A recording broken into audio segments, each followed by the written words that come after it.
দর্শক আসসালামু আলাইকুম, জীবনের গল্পে আপনাদের স্বাগতম। ক্যামেরার সামনে দাঁড়িয়ে আছে এই মুহূর্তে একটি বোন, আমরা শুনবো তারই জীবনের গল্প। আসসালামু আলাইকুম আপু, কেমন আছেন আপনি? ওয়ালাইকুম আসসালাম, আলহামদুলিল্লাহ ভালো। ভালো আছেন? আপনাকে দেখে মনে হচ্ছে আপনি একটু অসুস্থ। কেন আপনার অসুস্থ নাকি মন খারাপ, কোনটা? এখন অসুস্থতা থাকলেও তো আর কেউ দেখার নাই, আর মন খারাপ থাকলেও কেউ দেখার নেই, ঠিক আছে। ইনশাআল্লাহ পৃথিবীতে যার কেন তার আল্লাহ আছে, একটা না একটা ব্যবস্থা হবে। আপনি জি। অসুস্থ না মন খারাপ সেটা বলেন, তারপরে দেখি কি করতে পারে আপনার জন্য। না, অসুস্থ না, মনটা অনেক খারাপ। কি জন্য আপনার মনটা খারাপ একটু বলবেন? মন খারাপ হবে না? আজ এতদিন যাবৎ ভিডিও করতেছি, একটা মনের মানুষ পাচ্ছি না। এমন কোনো ছেলে আমার জন্য জন্ম নেয় নাই যে আমার পাশে থাকবে, আমার পাশে দাঁড়াবে, ভালোবাসবে, স্বামী হয়ে আমার ছায়া দিয়ে রাখবে। এরকম কোনো মানুষ পাই।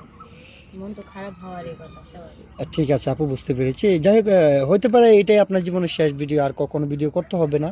হ্যাঁ, ইতিপূর্বে আমরা অনেক ভিডিও আপনার করেছি, এখন পর্যন্ত অনেকে আপনার সাথে কথা বলেছে, অনেকেই দায়িত্ব নেওয়ার জন্য প্রতিশ্রুতি দিয়েছে আপনাকে, কিন্তু ওইরকমভাবে নেয়নি। হয়তো এক দুই দিন কথাবার্তা বলে তারপরে বলে যে না এটা সেটা, মানে অনেক কিছু বলে, তাই তো? জি। আপনি আমাদের মানে যেটা বিষয়টা বলেছিলেন। তো আপু, আপনি যে বিয়ে শাদী করবেন, আপনার ব্যক্তিগত কোনো পছন্দ আছে যে আপনার কোন ধরনের ছেলে পছন্দ? আমার ছেলে যেরকমই হোক, আমার কোনো সমস্যা নাই। হুম। চেহারা ডাজন্ট ম্যাটার, এটা কোনোই না, কিন্তু ভালো একটা মন হওয়া লাগবে, ভালো মন মানসিকতা থাকা লাগবে। তার টাকা পয়সা না থাকলেও আমার কোনো সমস্যা নেই, কারণ আমি টাকা পয়সা দেখা না, চেহারা দেখা না। আমি ভালো একটা মনের মানুষ চাই। সে যদি বয়স্কও হয় আমার কোনো সমস্যা নাই, সে বিবাহিত হলেও আমার কোনো সমস্যা নেই, আমি তাকে বিয়ে করব। আপনি চাচ্ছেন একটা ভালো মনের মানুষ, তাই তো? আচ্ছা, ঠিক আছে, সমস্যা নেই, দেখা যায় হয় না। তো এখন আমরা যতটুকু জানি আপনার আব্বু অসুস্থ ছিলেন, আপনার আব্বুর কি অবস্থা সেটা কি জানেন? কোনো হ্যাঁ। আপনাদের বলছি, মা সেলাই মেশিনে কাজ করতো, খুব কষ্ট করে আমাদের বড় করছে।